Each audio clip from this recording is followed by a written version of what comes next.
Today, we're going to dive into a concept that's absolutely central to the Bible, but is so often misunderstood. We're talking about the wilderness. It's the backdrop for some of the most epic events, but, well, it's probably not what you're picturing. So when I say the word wilderness, what's the first image that pops into your head? For a lot of us, it's probably something green, maybe some thick woods, maybe a bear or two. But the biblical version? It's a whole other world. All right, so let's just completely reset our mental image here.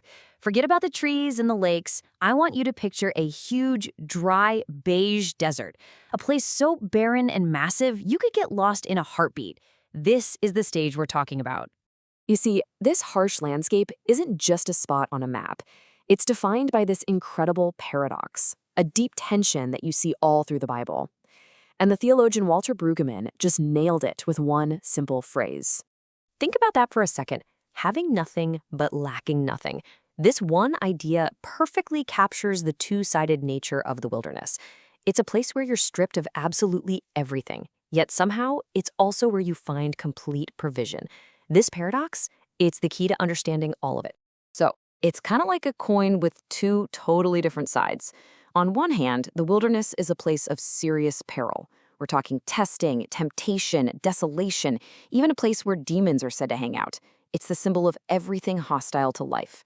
But then you flip the coin, and it's this incredible place of encounter, a space for purification, for worship, for meeting God on what's called holy ground. And you can't talk about the wilderness without talking about the big one, Israel's exodus from Egypt. Seriously, this wasn't just some detour on their trip. Their 40-year journey through this paradoxical landscape is what literally forged them into a nation. And yeah, their journey was anything but a straight line. It starts with this amazing deliverance from slavery. Then they have this monumental encounter with God at Mount Sinai. But right after that comes a total crisis of faith at a place called Kadesh Barnea, which leads to 40 long years of wandering around as a consequence. And this is where that Brueggemann quote just comes roaring to life, having nothing. In this wasteland, the Israelites should have been toast, but God provided everything, and I mean everything they needed.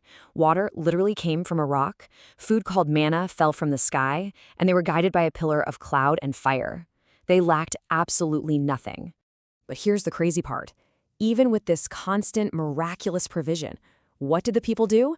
They complained, they rebelled, and the consequences were severe. The wilderness flipped its coin and became a place of punishment. An entire generation that left Egypt died right there without ever setting foot in the Promised Land.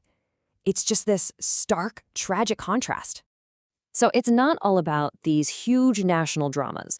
On a much more personal level, the wilderness also became this unique kind of sanctuary, a place of refuge for people who were pushed to the absolute edge.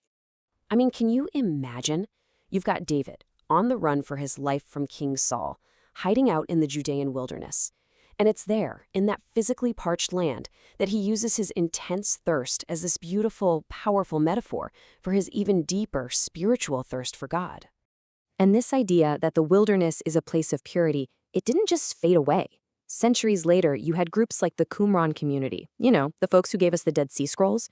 They intentionally left what they saw as a corrupt Jerusalem and headed out into the desert. For them, it was the only place pure enough to get right with God. Okay, so you've got this whole rich, complicated history of the wilderness, a place of testing, provision, rebellion, refuge, and encounter. And it's all building to this one pivotal moment in the New Testament where Jesus goes through the ultimate wilderness trial. Right after his baptism, Jesus is led out into the wilderness for 40 days and 40 nights. And that number, 40, that is absolutely not a coincidence. It's a direct echo of the 40 years Israel wandered, and it's basically setting the stage for a spiritual rematch. And the contrast here is just, wow, it's stunning. You have Adam, the first man, tested in the Garden of Eden, a perfect paradise where he had everything he could possibly need, and he fails. Then you have Jesus, tested in the absolute harshest environment imaginable, a barren wasteland, starving, and totally alone. And he passes the test that both Adam and the entire nation of Israel had failed before. But hang on, because the story doesn't get stuck in the desert. It doesn't end with desolation. The biblical prophets actually looked forward to a day when the wilderness itself would be completely and miraculously transformed. They painted this incredible picture of a total reversal. They envisioned the dry, barren desert, the ultimate symbol of curse and death, suddenly blooming. Streams would flow, the land would become fertile, and it would be restored to be like the Garden of Eden itself, a place of peace and harmony. So, when you step back and look at the whole thing, you see this amazing journey. The story of the wilderness starts in a hostile, barren wasteland and ends with the promise of a redeemed, restored paradise. It's a journey from peril to ultimate provision, from desolation to redemption. And that brings it all back to us, doesn't it? This ancient idea throws a really provocative question right at our feet. It challenges us to look at the toughest, most barren seasons of our own lives differently. Could it be that our own personal wildernesses, those times where we feel like we have absolutely nothing, are actually the exact places we're meant to encounter God and be transformed?